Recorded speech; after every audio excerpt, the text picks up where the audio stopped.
Gracias por estar una nueva semana con nosotros. Tenemos como invitado a Rodrigo Gómez de la Torre, expresidente de la Cámara de Agricultura, analista político y sobre todo agricultor que se ve afectado por el tema de la paralización que ya soporta el país por 15 días. Rodrigo, ¿cómo evaluar la situación en una situación en la que todos perdemos, pero cómo ver y pensar en una salida? Porque a veces ha habido señales, uno piensa que ya salimos y volvemos y empeoramos la situación. ¿Cómo evaluar esos 15 días y cómo pensar en cómo salir de ellos? A ver, gracias Claudia, un saludar a todos los televidentes e internautas que nos escuchan. Creo que es importante reconocer que las acciones que está llevando a cabo la dirigencia indígena o una parte de la dirigencia indígena con el señor Issa a la cabeza, evidentemente están atentando contra los derechos humanos de la gran mayoría de ecuatorianos.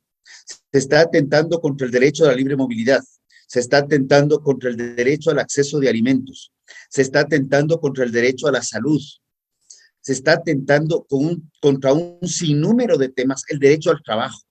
Entonces, esto yo creo que es importante decirlo claro y fuerte, no solamente hacia el interior del Ecuador, sino también hacia los organismos internacionales, porque muchas veces vemos solamente el un lado de la moneda, cuando realmente lo que hemos visto es que el gobierno ha sido extremadamente paciente, y esto creo que hablo en nombre de una gran mayoría de ecuatorianos, ha sido extremadamente paciente ante todos los abusos, daños, eh, violaciones de derechos y obviamente dentro de esas violaciones de derechos, delitos cometidos por estas turbas que ahora les llaman infiltrados, pero que al final del día, infiltrados o no infiltrados, están bajo el paraguas del paro convocado por el señor Issa.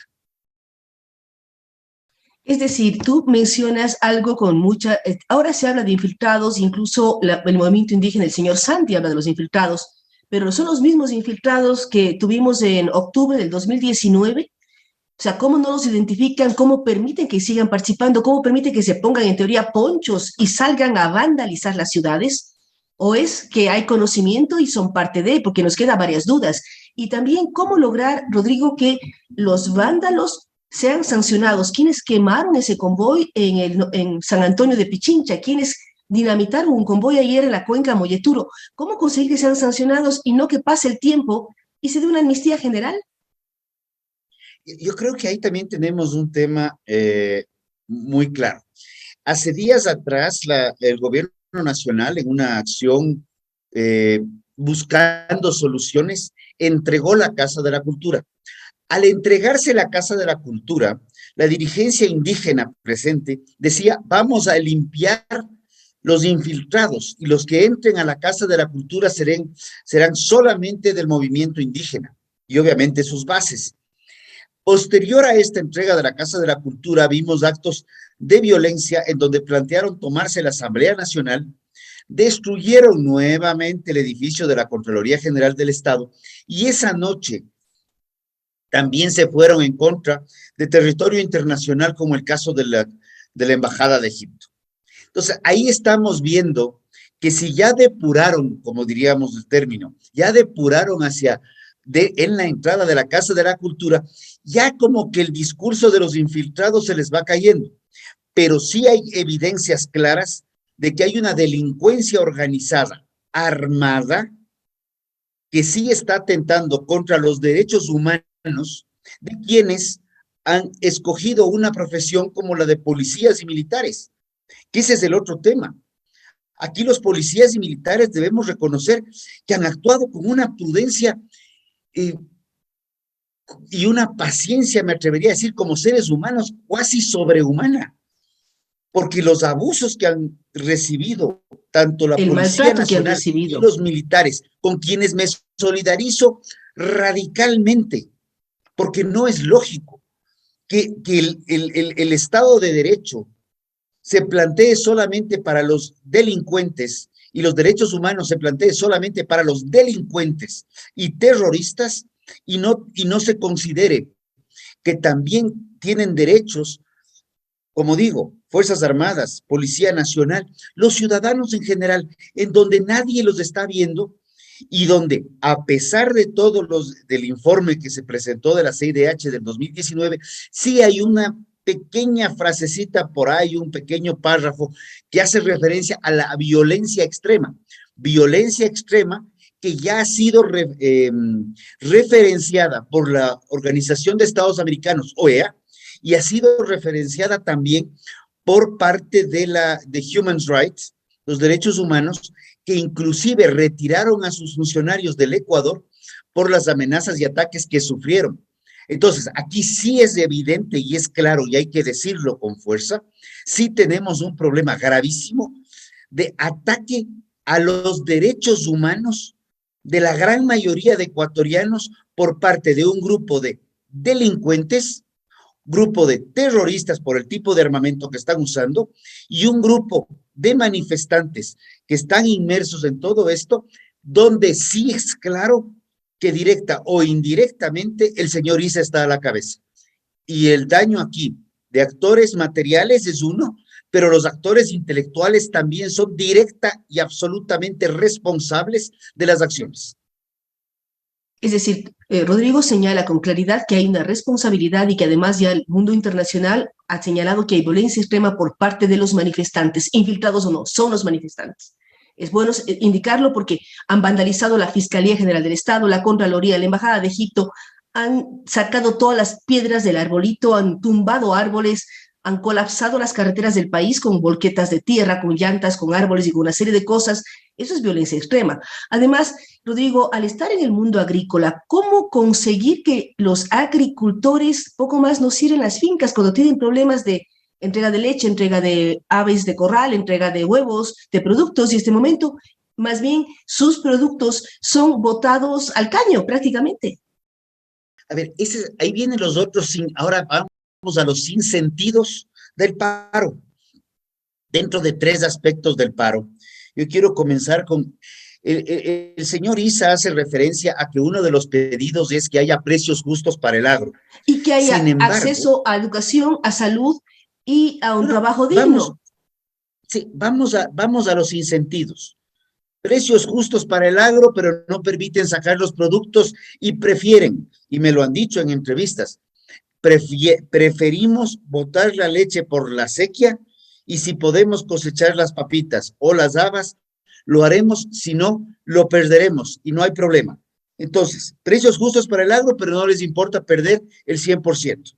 Segundo, hace referencia a que quiere combatir la especulación en los mercados de las ciudades para abaratar el costo de vida. Sin embargo, tenemos un desabastecimiento de alimentos en las ciudades y los pocos alimentos que llegan, muchas veces a través de pago de vacunas, pago de chantajes, parte de los amigos del paro, llegan a 2, 3, 4, 5 veces más caros de lo que costaban antes del paro.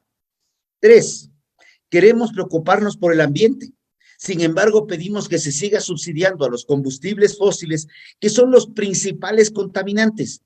Evidencia de esto, podemos ver las mediciones de carbono y de metano en el año 2020, en donde es interesante, el mundo se paró por la pandemia. Y al haberse paralizado el mundo en materia de consumo de combustibles fósiles, pudimos ver cómo aire y agua se limpiaron sin que se haya movido el tema de la agricultura. Por el contrario, la agricultura siguió trabajando de forma más complicada, pero siguió trabajando. Por el otro lado, hablamos de los derechos de la naturaleza, pero obligamos a que las fincas no tengan alimentos y los animales se vean.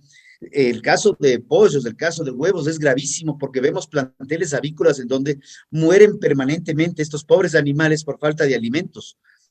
2, destruimos el tema destruimos árboles con el afán de bloquear vías. Y aunque digan lo que digan, estos árboles han bloqueado vías no solamente para el ciudadano que requiere movilizarse, sino también para ambulancias, en donde atentamos también al derecho a la salud. Luego hablamos de que queremos generar empleo, pero atacamos a las fuentes de empleo que están en el sector rural, empresas, plantaciones, agroindustrias y demás. Bloqueamos la libre movilidad en Quito, con lo cual también, bueno, no en Quito, en las ciudades, en donde atacamos al empleo urbano en lo que es comercio.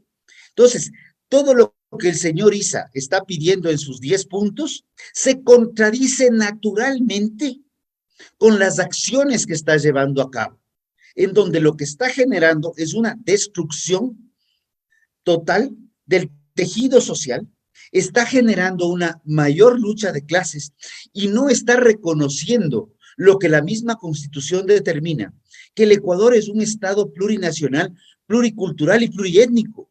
Pero esto implica que blancos, cholos, negros, mestizos, indígenas, extranjeros, de todas las nacionalidades, debemos convivir en un estado de paz, que es lo que precisamente el señor Issa claramente ha determinado en su libro El Estallido.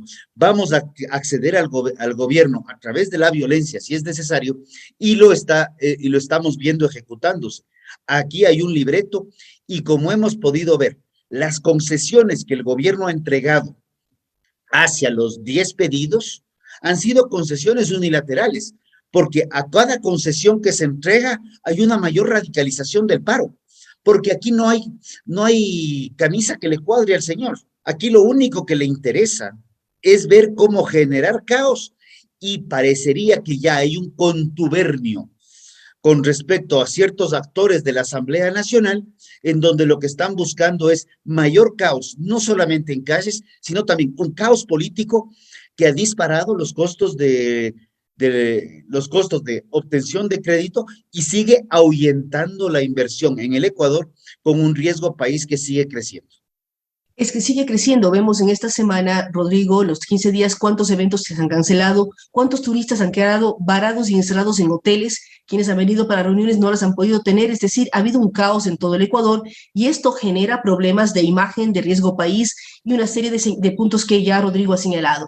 Pero también el tema de los precios en los mercados. ¿Cómo no va a haber especulación si traer un tomate o una papa a Quito o a Guayaquil significa riesgos y horas de viaje, inversión en transporte y una serie de cosas que hace que los precios se disparen nuevamente? Entonces, ¿cómo entender el pliego de peticiones de la CONAIE con lo que pasa en la realidad, que es absolutamente contradictorio? Hablábamos de que también piden salud, educación, empleo. Si bloquean todo, los niños no pueden ir a clases, los empleos se reducen y la especulación de los precios se incrementa por culpa de los paros y los bloqueos en todas las carreteras. Y creo que es importante reconocer aquí una realidad que estamos viviendo en el Ecuador. 7 de cada 10 ecuatorianos no tienen un empleo pleno, pero esos 7 de cada 10 ecuatorianos sí salen el día a día a buscar cómo ganarse la vida. Esa economía informal que no es lo ideal, pero que está moviéndose, que está tratando de salir adelante, también se ve extremadamente afectada, porque el que tiene empleo tiene al final del día alguien que de alguna manera podrá sostenerlo o no, pero hay algún tipo de protección. En el caso de las grandes mayorías de los ecuatorianos que no tienen empleo, de los emprendedores, se ven mucho más complicados porque tienen que lucharla día a día en una situación de caos donde solamente se han destruido las oportunidades y se siguen destruyendo las esperanzas de buscar soluciones por días mejores. Hemos atravesado momentos difíciles. En el 2019 se perdieron 830 millones según el Banco Central, más de 1.500 según otras mediciones. Tuvimos el 2020 una pandemia que nos cayó un 7.8% del Producto Interno Bruto. El 21 algo se recuperó, un 4.4. Para este año 2022, el señor Issa y sus caprichos de llegar al poder, lo que están haciendo es, más allá de atentar contra los derechos humanos de las grandes mayorías del Ecuador, está también comprometiendo la reactivación económica. Y a través de comprometer la reactivación económica, está comprometiendo fuentes de empleo, fuentes de producción, desarrollo rural. Y aquí yo creo, Claudia, que es importante hacer una mención. El desarrollo rural no es exclusivamente la parte agrícola. Desarrollo rural es algo mucho más integral, sobre lo cual no creo que haya un concepto claro de mediano plazo que se haya trabajado en los últimos 40 años. Aquí hay muchísimo por hacer, más allá de estar subsidiando la urea o subsidiando algunos kits que lamentablemente e históricamente podríamos verlos como que han sido una fuente de corrupción en muchos gobiernos. En este gobierno prácticamente no se han entregado kits, es bueno, pero hay que buscar otro tipo de soluciones. Y al final del día, lo que más busca un productor, y eso es lo que más duele en este momento, es tener un mercado. Hay gente en estos momentos que está perdiendo producción avícola, producción de huevos, está perdiendo la producción láctea, se está perdiendo la producción de hortalizas y vegetales principalmente, que son los más perecibles de la cadena agrícola como tal, porque la ganadera leche, la situación es caótica. Estamos perdiendo también con las agroindustrias, porque estas agroindustrias requieren de plásticos, de empaques para poder envasar los productos, sean estos lechugas, sea leche o sea empacar la carne, para poder acceder a mercados. El Ecuador está perdiendo, no sé, tal vez podríamos estimar en términos gruesos, alrededor de 100 a 120 millones de dólares diarios en estos últimos días de paralizaciones. Y eso de ahí, ¿quién va a pagar? Luego saldrán a decir, quiero que papá gobierno me solucione la vida, pero tengo que destruir la vía para que nadie pase. Y luego se quejan de que la vía está dañada. O sea, esos son los sinsentidos del paro. Sí, pero se quejan de que la vía está dañada, pero en el paro, al quemar y al sacar adoquines y al romper vías, ellos son los culpables también en gran parte del deterioro de las vías. Vimos lo que pasó en octubre y vemos lo que está pasando ahora. Es decir, son una serie de sinsentidos. Ahora, Rodrigo, ¿cómo buscar una salida? Hemos visto que el gobierno ha aceptado casi todas las propuestas la noche de ayer, incluso redujo el costo, las tarifas de los combustibles populares como gasolina extra, diésel y ecopaís, pero todavía no se ve salida. El señor Issa no quiere dialogar. ¿Cómo lograr que las partes lleguen y al final se decida detener el paro? Porque no es cuestión de que negocien o no negocien, consigan que el país funcione. A ver, yo creo que el tema de la negativa de diálogo del señor Issa es ya bastante evidente. Se han planteado diálogo a través de la Asamblea Nacional, no funcionó. Se ha planteado diálogo a través de organizaciones de sociedad civil, como lo planteó Fundación Esquel, no funcionó. Se ha planteado diálogo a través de muchos mecanismos y en todos el señor Issa siempre le encuentra el pero. No hay forma, y es por una razón. Y esto hay que decirlo claro y fuerte. Al señor Issa no le interesa el diálogo, a él le interesa, y está en uno de sus tweets, y a él lo único que le interesa es hacerse del poder, y punto. Y esas son realidades que hay que evidenciarlas. Y aquí yo llamo mucho a los medios de comunicación, y el día de ayer me llegó un documento anónimo, y lo compartí y les decía, precisamente hay que evidenciar todo el ataque a los derechos humanos que se está haciendo en nombre de las manifestaciones, pero es un atentado a los derechos humanos de la gran mayoría de ecuatorianos, que lo único que quiere es tener una vida en paz para ver cómo, si pueden estudiar, salir a trabajar, poder generar algún recurso, poder movilizarse en paz. El turismo sigue siendo golpeado. Estamos destruyendo el sector agropecuario, estamos destruyendo las fuentes de alimentos. Hay procesos que podrán seguir y aunque se esté botando la leche en muchas zonas del país por impedimento, y que el señor Issa está impidiendo la movilización del producto, esas vacas se siguen ordeñando y cuando volvamos a la normalidad, esa leche va a poder fluir hacia las ciudades, pero cuando se dañan cultivos, hay que esperar el nuevo ciclo del cultivo, 2, 3 meses en cultivos de ciclo corto. Habrá otros que se están dañando en cultivos de ciclo largo. Estamos dañando la imagen del Ecuador. ¿Cuánta gente quiere salir de aquí? O sea, ¿Cuánta nadie gente sale ya no ganando quiere de venir? esto. O sea, por más que la CONAIE festeje el ingreso al Ágora, como todos vimos, nadie gana, todos perdemos. ¿Cómo lograr que asuman esta responsabilidad en que el país ha estado parado 15 días? y cada vez increciendo, ¿cómo hacer que asuman y que no se sientan ganadores o perdedores? Todos perdimos, es la realidad. O sea, el tema del A ver, petróleo, que tenemos un día más de producción, un día más al menos del 50%, es terrible. además, hablamos del país petrolero y evitamos la exportación, lo cual resta más ingresos al Estado.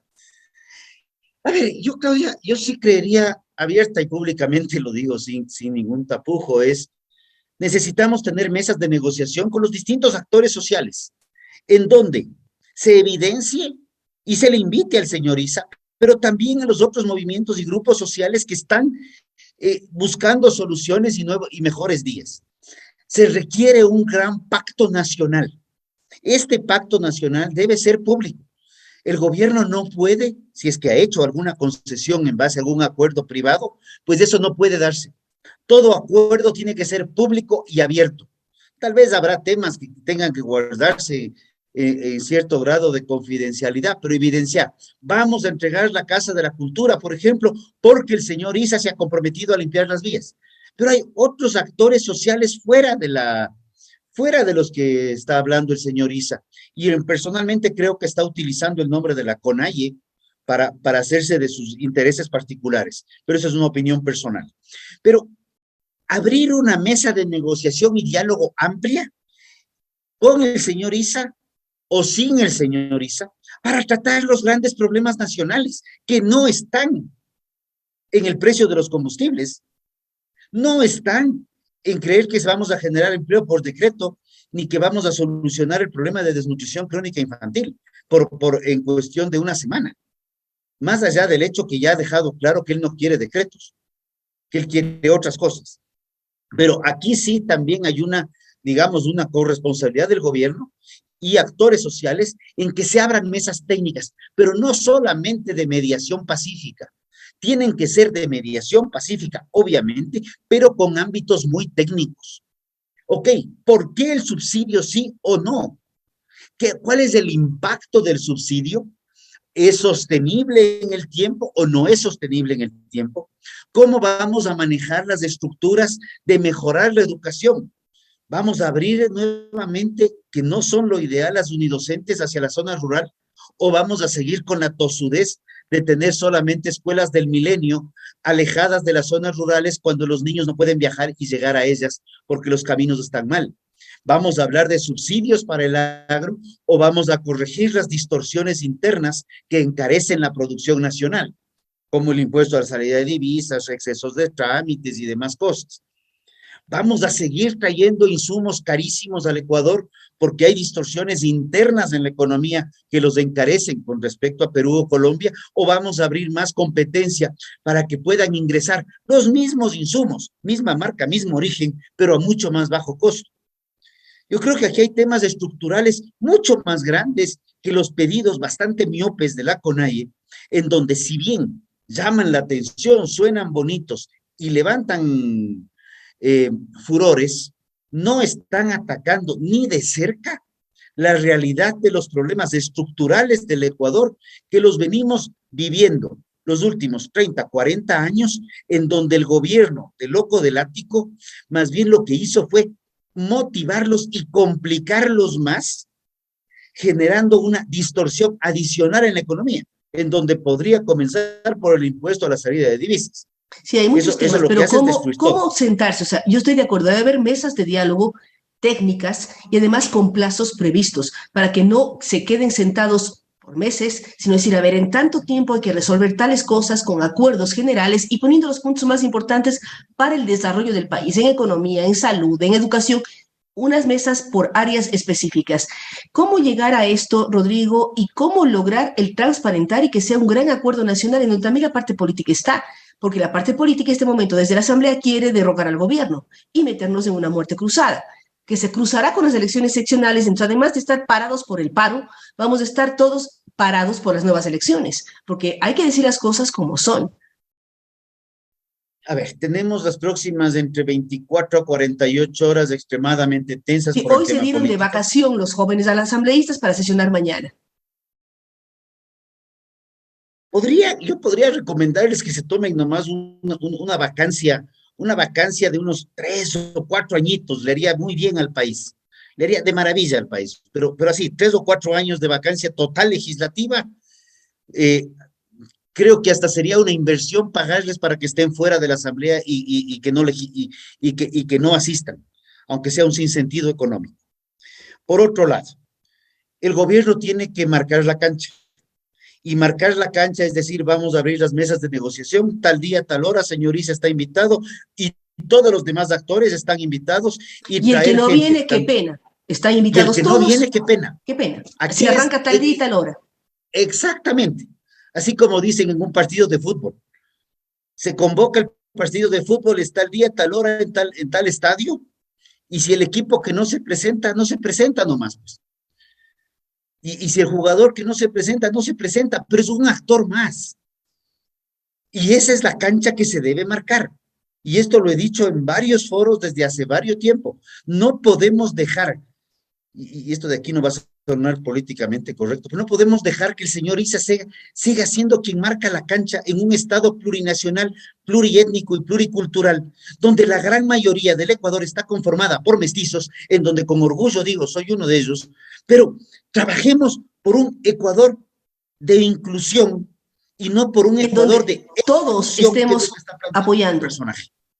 Queremos agradecer a Rodrigo Gómez de la Torre, nos pasamos un poco el tiempo, pero así son los tiempos en televisión, y solamente este llamado, un llamado a que exista diálogo, que exista una planificación, mesas de trabajo, para que entre todos lleguemos a un gran acuerdo nacional y el país salga adelante. Lamentamos y esperamos que el paro termine, nadie gana con el paro, es clarísimo, y que podamos trabajar y avanzar en el país en paz. Nuevamente, gracias a Rodrigo Gómez de la Torre y a ustedes que nos han acompañado el día de hoy en Enfoques. Nos vemos en una semana más.